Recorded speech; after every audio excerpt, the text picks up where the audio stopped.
I've seen quite a bit of stuff on some really sketchy roadblocks, acting official and blocking traffic and robbing people or worse. So I've recently switched over to the G43. If you wanted a low profile, low visibility, discreet place to lay low, it's hard to beat a rhododendron thicket like this one. I don't always carry big knives, but when I do, I like to carry this one right here. Important for us to explore and learn the areas around our homes, the back roads, alternative paths, alternative routes.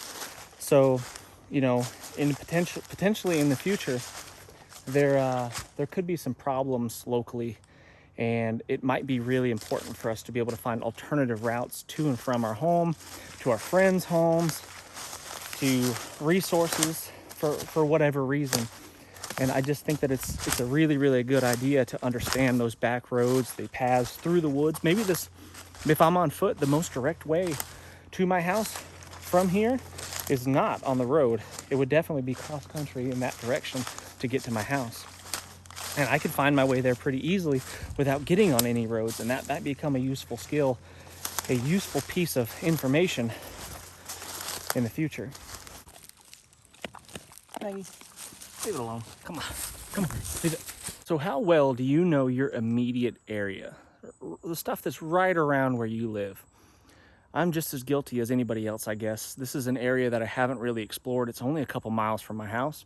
It's owned by the TVA, Tennessee Valley Authority, and they're the ones that control and operate the dam close to the house.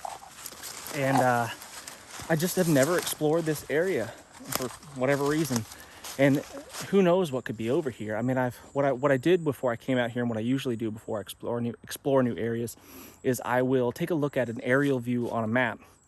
Just got a general lay of the land and kind of understand where the roads are, where the water sources are, that kind of stuff. So when I get there, I can kind of roam freely, and I don't have to really pay attention to navigation so much. I can just kind of, like I said, have a general lay of the land. I know that the road, which you might be able to hear when there's a loud truck or something that goes by, the road is pretty much south of me. So if I travel in a southerly direction at all, I'll hit that road pretty much. And I can get myself back to my truck. Look at that monster. Watch out for widowmakers and the obvious things that look like they're going to fall and crush you, but no one would have suspected this giant monster, healthy looking oak tree to fall down and crush you. What I like to do is take my phone, which I'm recording this video on right now, and I use a Gaia GPS app. It's free, and it's been really reliable, and it's worked quite well. It's only been a couple of times where it's told me that I'm in some random location other than where I actually am. It's only a couple times it's lied to me. But for the most part, it works really, really well. And what I can do using that Gaia GPS is not only find my way around and possibly navigate to a location that I'm looking for, but I can make notes on that app, and I can label where an old logging road is that would not be on a map. I can label where the creek is, or where an interesting or a fishing hole is, or some other landmark or another point of interest that I might discover on this property here. So I'll also, in my small little drawstring pack here from P&W Bushcraft, this pack came out of my larger pack. There's absolutely no need to drag around a giant big rucksack with all the gear that you might need to live off the land for 72 hours or longer. If you know you're just going to be out for a few hours and you're close to home and close to the car, you're never really going to be that far. It's just a day hike, basically. There's no need to carry a giant big rucksack. You just carry the essentials. And that's why I like to have this small little drawstring pack tucked in the side pocket of my bigger pack, so I can just take out the stuff that I want. I've got just a small pad of paper and a writing utensil. I prefer pencils. I like these flat carpentry pencils. I don't have the best memory, so I can make little notes on here, and I can describe the things that I've seen, the things that I've found, or something I want to look up later. In my little exploratory pack, besides my notepad and my pencil, I keep some other supplies that I almost certainly will not need, but, well, I might need the poncho, but I bring them along just in case. I always like to carry a poncho because on a day like today, look up at the sky, there's a very good chance that it's going to rain any second. So I like to have a little bit of rain gear. It's cool. This is some of my favorite weather right now. It's like 50, 55 degrees, probably something like that. It's pretty humid feeling. It's a little bit drizzly and sprinkly. I like this weather a lot. This is my favorite weather. And that's why I like to carry a poncho, because I find myself out in this often. And this I can just throw on my body really, really quick, and it can drape over my pack as well to keep my gear dry. But in here, just got a couple little snacks, you know. It's nice to snack on the trail. I've got a metal cup so I can boil some water, make myself some tea, which I'm planning on doing here in just a little bit. I generally like to carry my Grail water filter. I just didn't feel like bringing it this time. I mean, it's the easiest, simplest, fastest way to get some clean water. But every now and then it's nice to just boil up some tea. Oh, in here, wrapped up in this Wazoo foraging bandana, I've got a special treat. I'll show you. Stick around and I'll show you what's in there in just a little bit.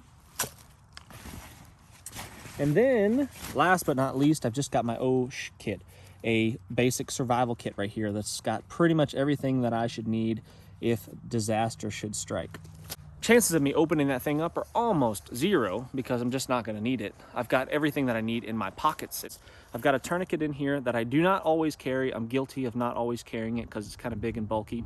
I'm looking for alternatives, but I do have a tourniquet in here because I don't feel like dying out here.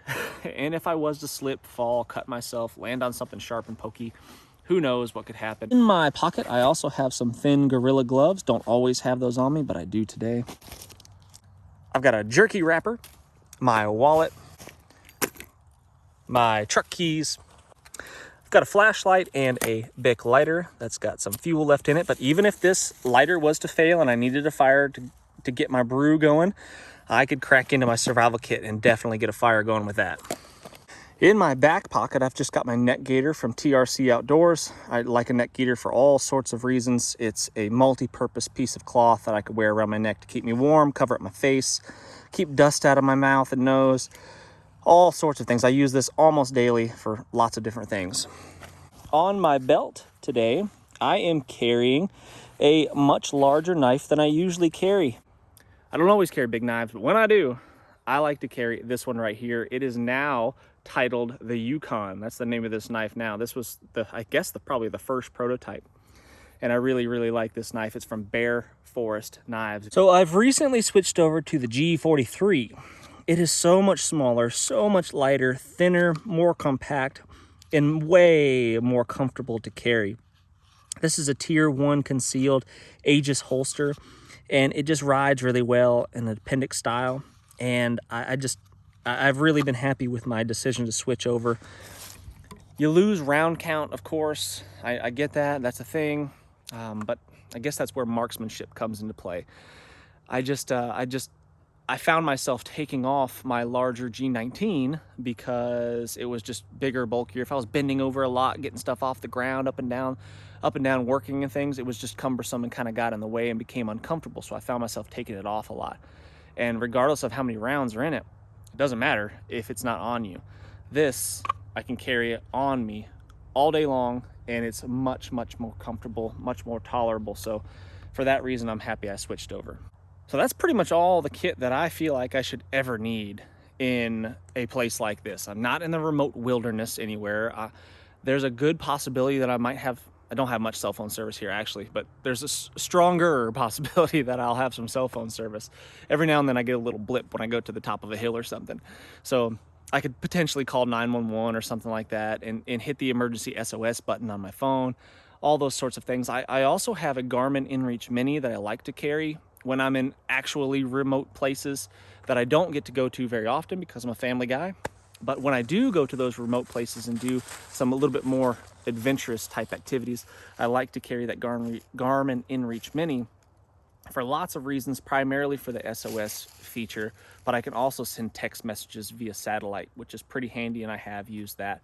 But it's a paid membership that you pay monthly, and I basically only activate it when I know that I'm going someplace where I might potentially really need it. You ready to get going, girl? You ready to go?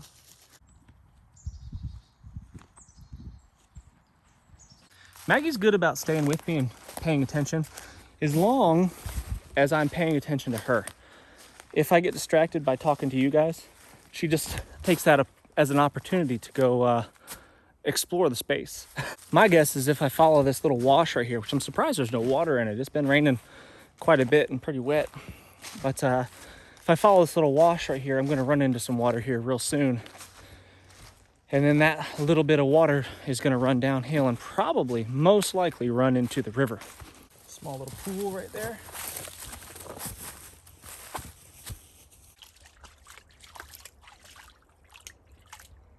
And this is why where I live, I have no concern about carrying a water bottle. If I lived out west again, if I moved back out west in Southern California, and I was navigating around the deserts out there, and I'd for sure carry a lot of water, because there's absolutely no guarantee, and there's oftentimes, there's a guarantee that you won't find water. So you gotta take it all, which is super irritating, but it's just the way it is if you choose to live in the desert. But here, there's water everywhere. Just a metal pot, and I can scoop up some of this little creek water right here, get a little fire going and boil it. I probably wouldn't even be too opposed to just drinking it as is, but I'm a weirdo. I do not recommend that you do that. I like to sample a little bit of water here and there from everywhere that I go. I feel like it boosts my immune system a little bit. Again, you will probably get sick if you attempt that. I've just been really lucky so far. I wonder why someone would stick that right there. Weird. This is one of our favorite things to do, me and Mags, is just get out and explore the space. You know, no real destination, no real reason to be here other than just to learn the area a bit and figure out what's here. I don't mind getting lost a little bit, you know, because I got the time today, which is fantastic.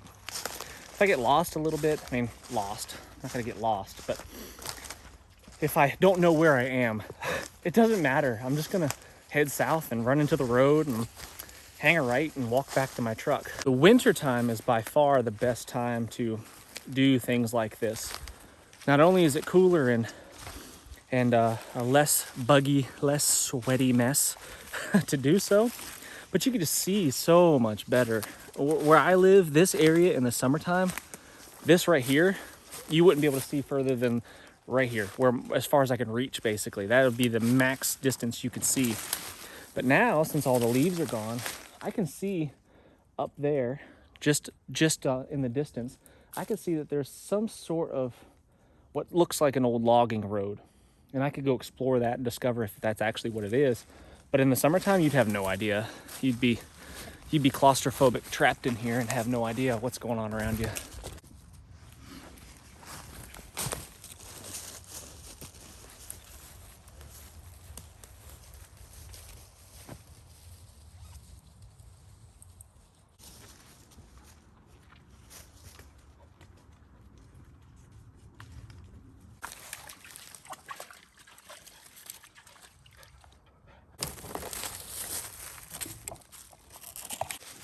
I've seen quite a bit of stuff on some really sketchy roadblocks and stuff, and, you know, acting official and blocking traffic and robbing people or worse.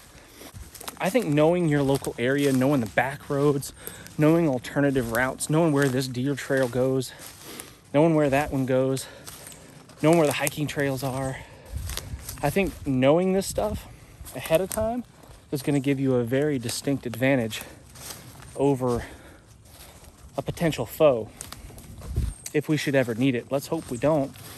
Let's hope you never need any of this stuff, you know, any of the survival skills and stuff that I'm teaching you. Hopefully it's purely for entertainment, and we'll never ever actually need to utilize any of these tools or skills that we've acquired.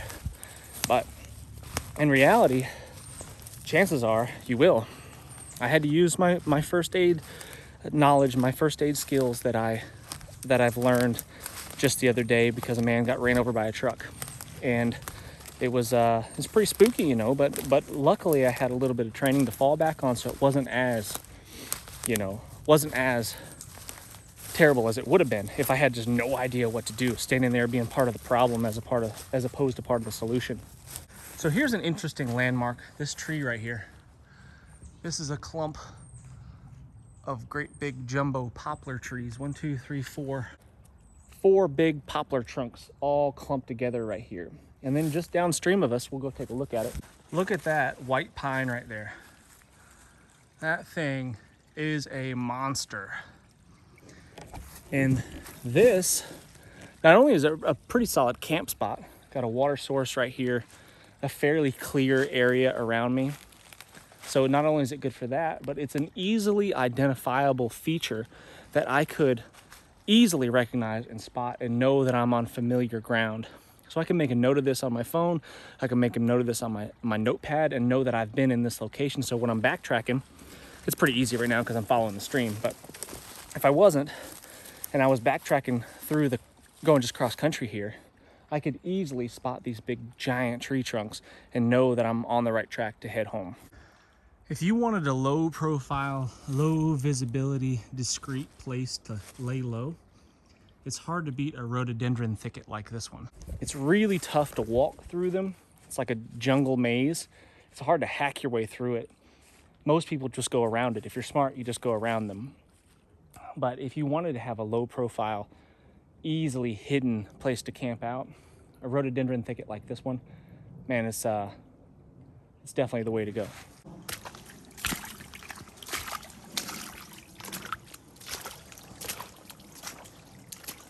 So instead of walking through it, which is a maze and pain in the neck, I'll just walk down the creek here.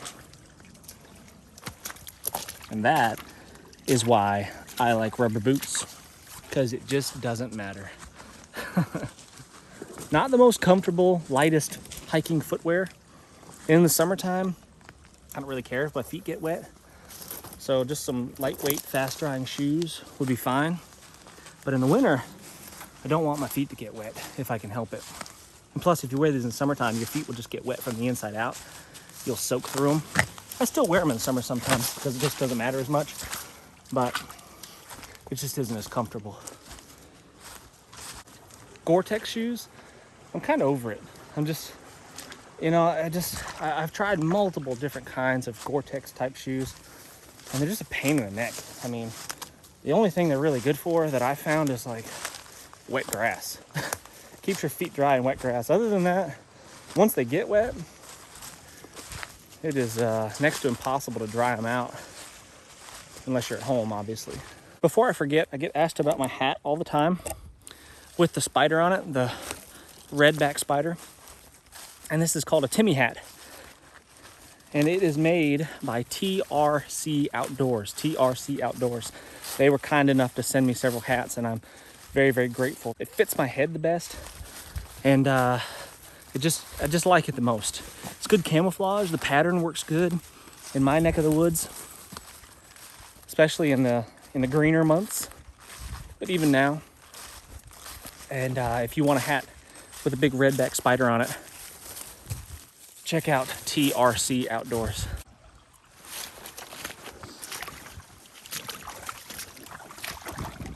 Creek's getting bigger and bigger. Some wildlife in here now. Saw a crawdad.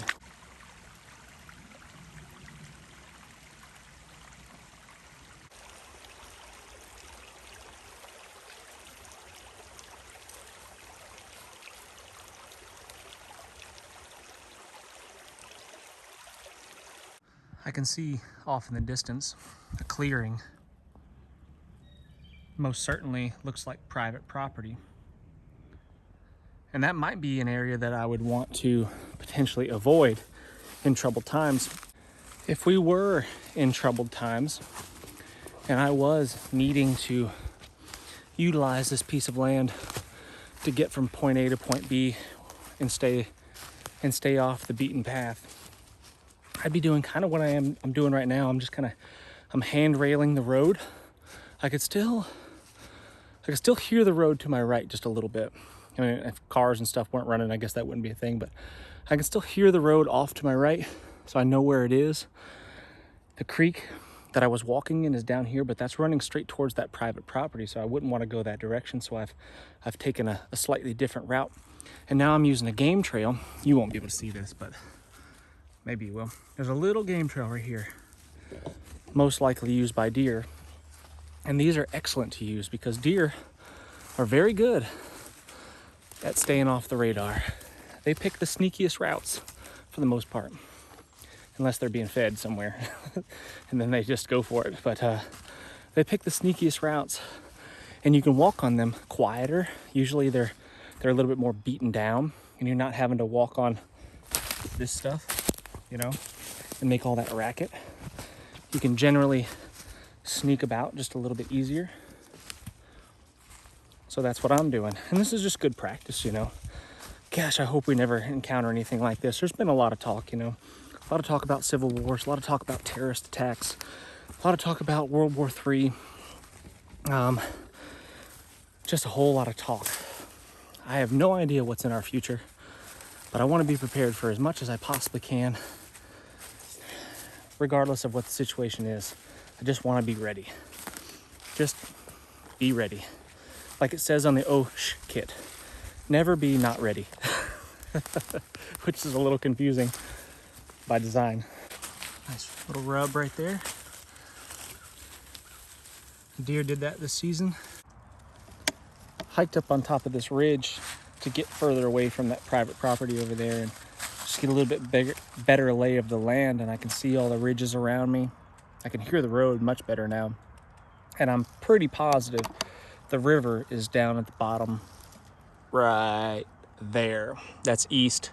The river is going to be down there at the very bottom of this valley here.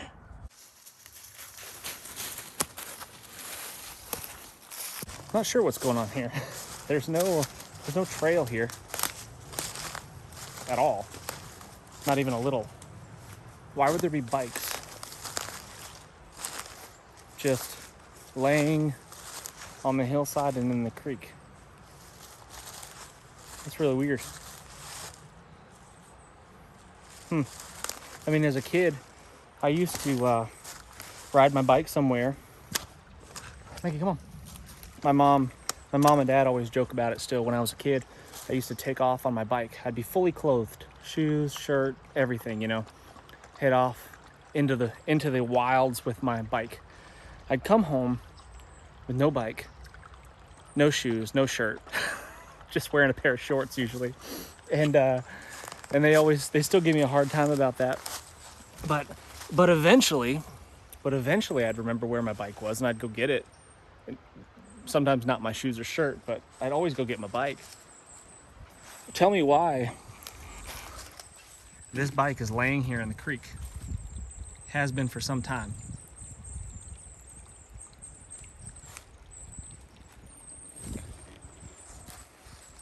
That's weird. Here's another one, just like it.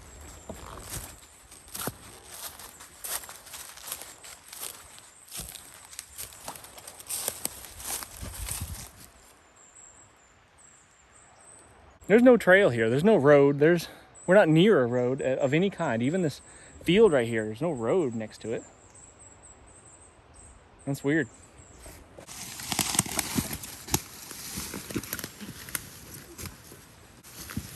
Oh gosh, there's no brakes. No brakes. No brakes and flat tires. Not the best for off-roading. Sweet ride.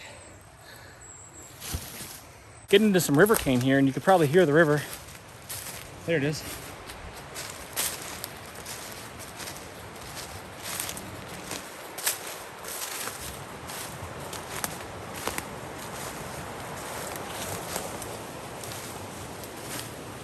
The river's ripping right now. That would be fun to have the canoe on the water right now. I almost wish I'd done that instead today. Because it'd be a fun ride when they let the water out like this. But we're just below the dam.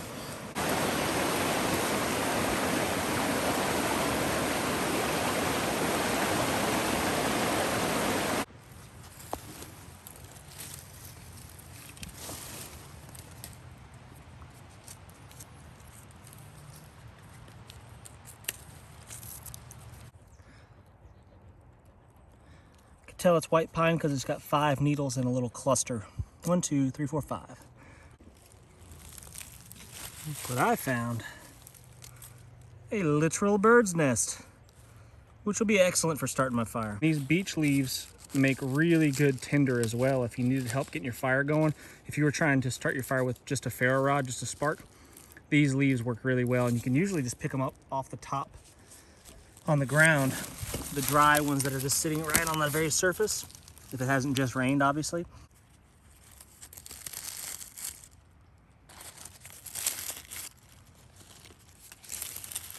I came up here, back up here to this little branch to get my water.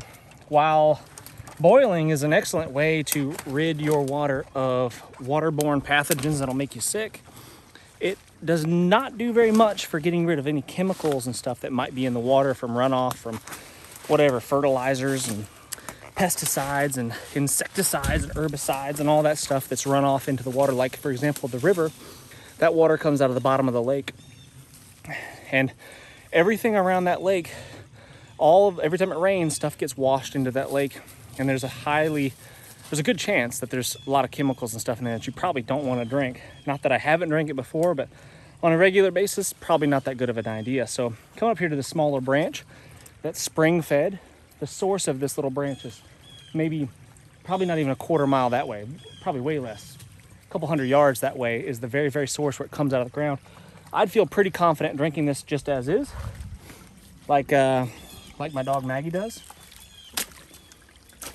You know, just getting in there and getting a little sip here and there. I do it all the time. Again, I don't recommend it because there's a possibility of you getting sick, but I test myself all the time, and I do this all over the world. Every place I've ever been, not every place, I take that back. I am selective of the water that I drink, but any natural sources like this that feel fairly clean and look fairly clean, and I know where the source of them is, I generally will take a little sample. If I'm gonna be boiling my water, it's best to get it from a source like this where there's not gonna be as many chemicals in it. To get my cup full. Yep. That'll work. While this is rhododendron and is very poisonous, you definitely wouldn't want to roast a marshmallow on it. It's not gonna do me any harm to use some of the dead sticks and stuff to get my fire going.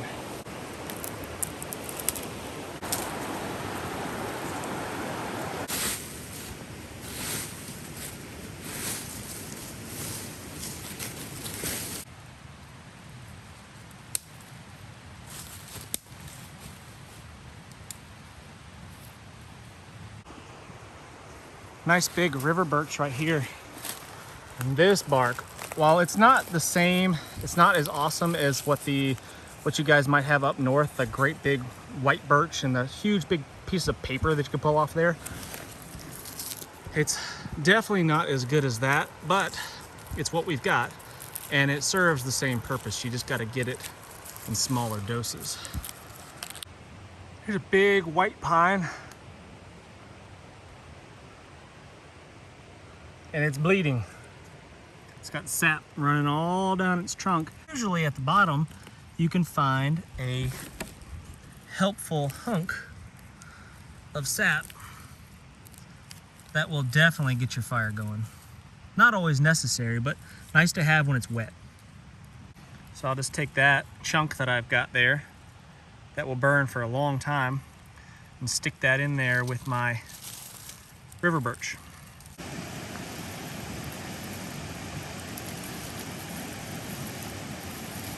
Just sticking that sap and everything down into the bird's nest like that.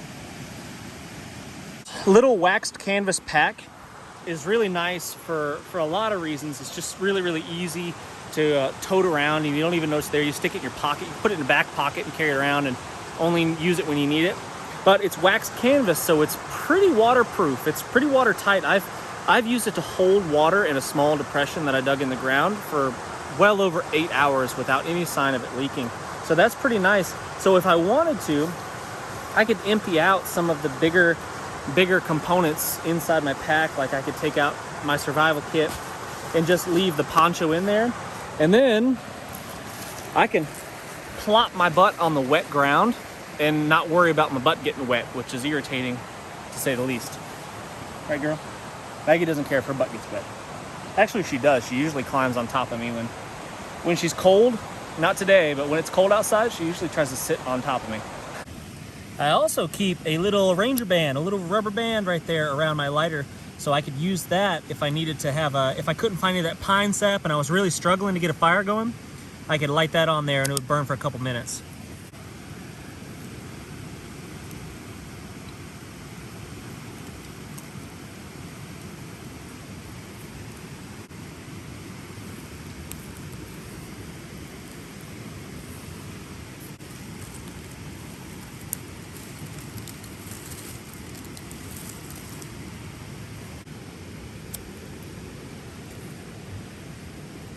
So less than a second of using my lighter, and I've got my fire going.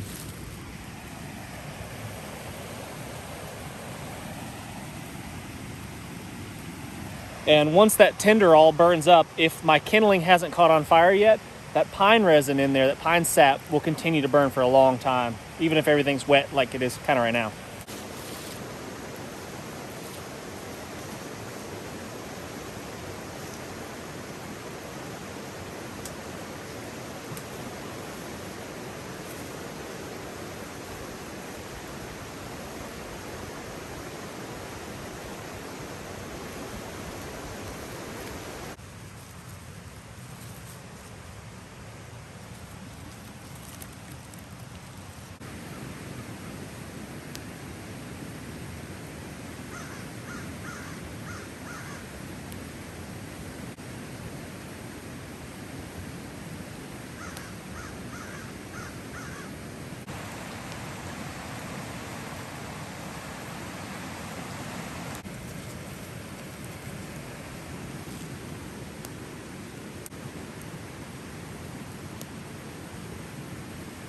Now for the big reveal while my tea is brewing here.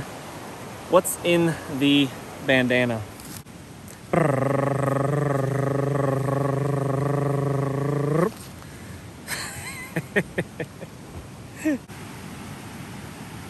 Let that steep for a minute.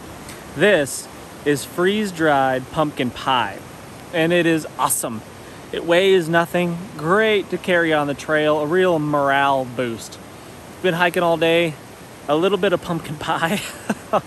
It's pretty awesome. Never had it before until we got our freeze dryer, and this stuff's pretty amazing.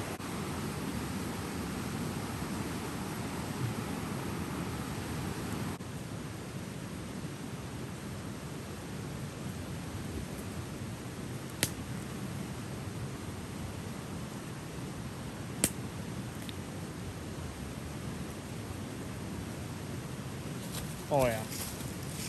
And the steam from the tea softened up the pumpkin pie just a little bit. It's not as crunchy, it's kind of chewy. Now we're talking.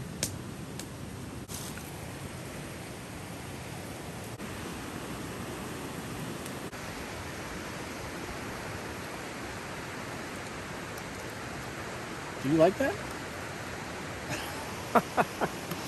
I would not have thought she'd like pumpkin pie. But apparently, a day on the trail makes you hungry.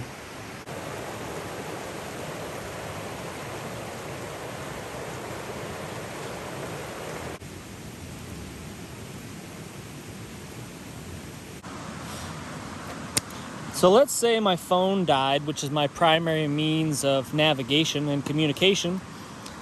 I could dig into my survival kit right here on top. Super proud of this. This is a ulu that I designed.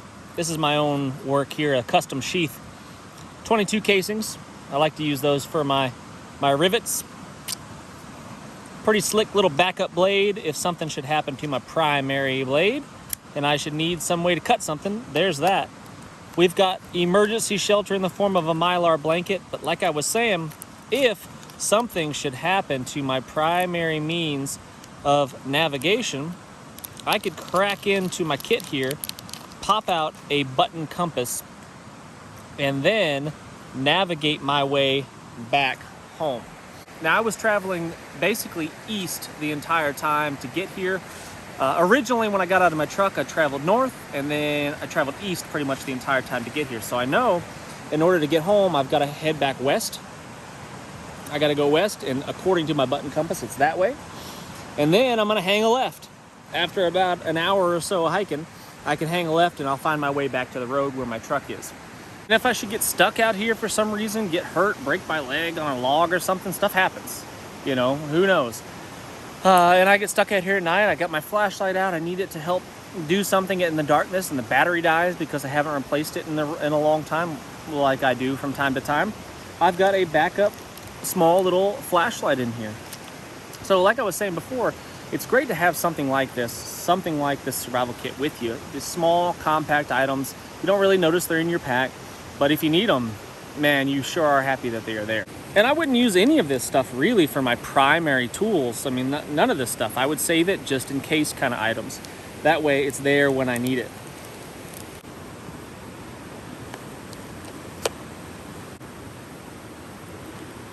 I don't want you to buy this kit. I want you to go out and I want you to experiment, and I want you to build your own survival kit, and I want you to test the items in that kit. I think you'll get a whole lot more out of it, and I think you'll learn a ton. But if you're not interested in doing that and you want something now, you want something ready, and you want something that everything inside of it has been tested and it's been proven to work, then this kit's a pretty good one.